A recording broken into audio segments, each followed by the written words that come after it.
Just letting you know, this is only my spoiler first impressions of the episode.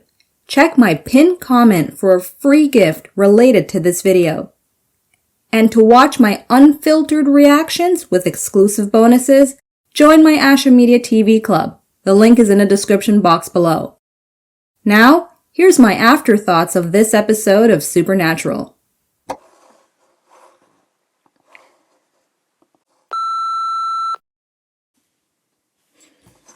Oh my god.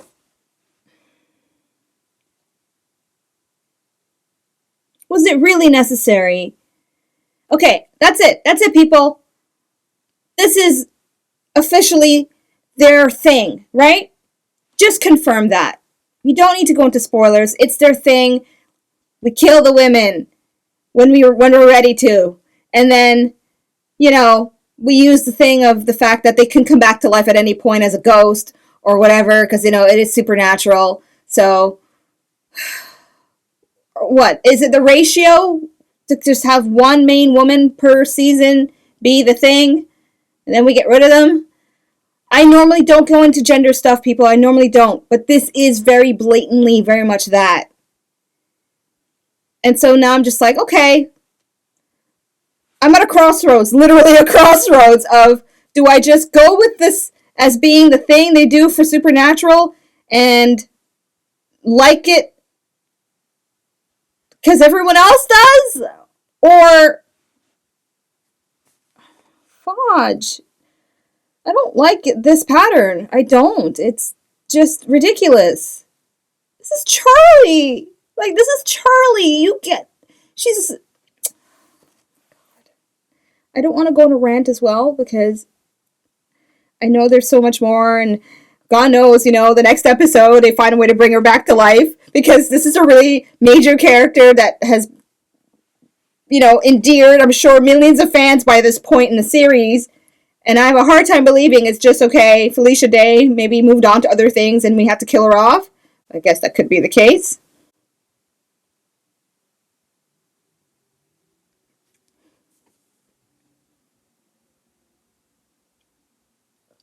There's so many other factors why they do these story narratives. I just don't like the pattern. I just don't like the pattern, people. It's actually really frustrating. It's 10th season in. I'm already entertaining the different sides of point of views with this, because it's episode 1, hello, Asha. We do see 2 women die, 2 main women. Not 2, but you have his mom, and then you have Jessica, girlfriend, which started this whole thing. I can't explain to you. I think it should be obvious why it's just very bothersome by this point. That's why I'm just like, okay, if that's just the thing, if that's just what I have to accept as being part of Supernatural, then I can only ask you to just break that down politely without getting upset at me for my reaction at the fact that I think this is just absolute garbage way to go about with their female characters that they get me emotionally attached to, only to kill them off in such a fucking crude manner. It does fit the story. I'm not...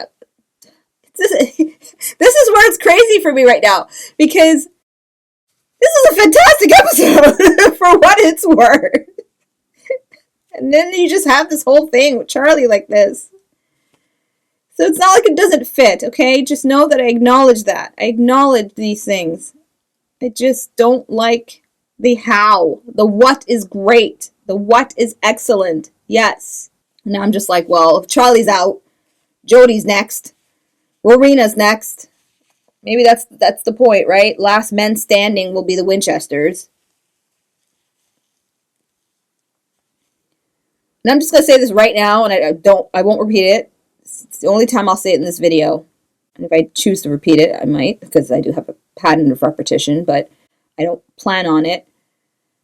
If it's where all these characters die, and then we have the big bang reveal of God at the end of the episode, or at the end of the series, and it's like, hi, I'm God, and he just reverses everything of the whole show. If that ends up being something like that, where God shows up at the end of the series and then he makes it all better, where this never happened, all these characters come back, I'm really going to hate that and love it at the same time.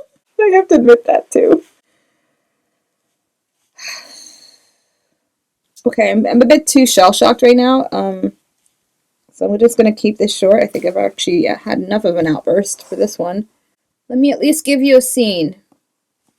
I gotta stay professional. It's a lot of great scenes. A lot of great scenes. We'll start with a reveal. I'm going to kind of go back and forth because that's what I'm doing. The whole thing with the Styne reveal, the Frankenstein reveal. I hope they don't drop the ball with this. You know, let's introduce something really fascinating that has a lot to work with if they are taking it from the Dean Koontz series of books. Or I wouldn't taking it. I just say borrowed elements of it. That would be, for me, very fun to watch because I really enjoy those books. And if we're going to have this family who keep themselves going with stealing body parts, and you know that's their way of kind of staying somewhat immortal, I'm good with that. And I hope we dive more into that. And they serve a real purpose with whatever they're doing with the story here with the Book of the Damned and all that. All right, let's move on to Castiel and Rowena. I enjoyed their introduction, and I think, if I'm not mistaken, she looked attracted to him when he walked in. I remember thinking at the moment when I saw her, I think she checked him out for a second there. Don't blame her. Misha is checkout worthy. I like their interaction with each other, and I hope to see more of that. Maybe because I kind of miss a little bit of the Meg style, so I don't mind doing a little shipping in my mind with these two, Rowena and Castiel. And personality-wise, she is very fun to watch. And yes, she is a wicked witch. And I love that moment, so that's another moment I'm going to acknowledge. I really enjoyed that moment between her and Charlie where she's pretty much, breaking down who Charlie is. And then when she does that gesture of like, well, it's me too, where they have that in common. Two different women from two different times who look similar, but I enjoyed how she broke it down. That's the best way I could put it. Okay. I think there's one. Oh, yes, Crowley talking to the Grand High Rat Witch.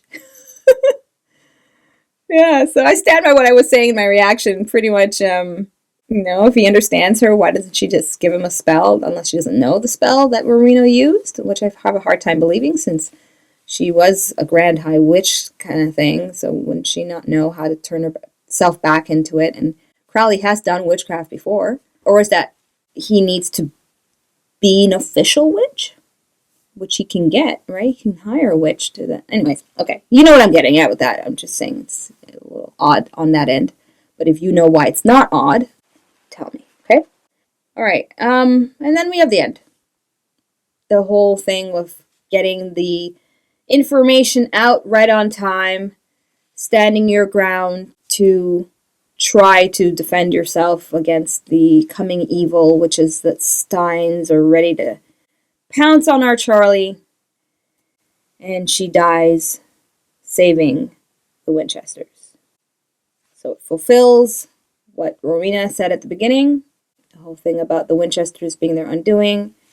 Dean is obviously going to blame Sam, and I could see how the fandom likely would blame Sam, but there's also an argument why he thought he was doing the best he could under the circumstances to save Dean. Because in general, I'll just say this much, when it comes to the Sam character, that's not been a very consistent thing with the writing. Whereas Dean, it's a whole nother story with what they've done with Jensen and what they've given Jensen to play with so far, ever since the end of season 5. But that's neither here or there, and I've reserved my thoughts or my conclusion on that to be discussed when and if I finish the whole series. I'm just giving you a preview of that so that you know that I have been keeping my own personal track of what they're doing with these two characters. And so far what I'm seeing, it's not balanced at all at the moment. Anyway, to be continued on that train of thought, okay? So if you want to rant on about it or go on about it in the comment section, just know it's too early for that, because I will have my own conclusion later on, towards the end, okay? So, Ashamoji wise, it deserves a 5 because it is a wonderful episode from beginning to end. And as much as I hate the fact that they killed off Charlie this way, I do see the setup for it. I'm going to acknowledge that. I think it's foolish of me not to. And they made it quite a point in the previous episode to remind me as a viewer that death is not the end in Supernatural. So if in the next episode, or some future season, that I hope I get to soon enough, Charlie comes back in some other form, okay, fine. I surrender to that, because that's the whole point, right? Doesn't mean I like how they go about it. And hopefully I'll change my mind so that the next woman that dies, I'm like, ha, it's part of the plan. That's how it goes. And I won't be bothered by it. There you have it. Those are my afterthoughts for episode 21 of the 10th season of Supernatural. If you want access to my full uncut reaction, details about joining my club is in the description box below, and that's early access you'll be getting. You'll be way ahead of the game with where I'm at here on YouTube, so feel free to join. And in the meantime, until my afterthoughts for episode 22, I'm tuning up, peacing out. Bye-bye. Thank you so much for watching. Be sure to subscribe and check out my other videos.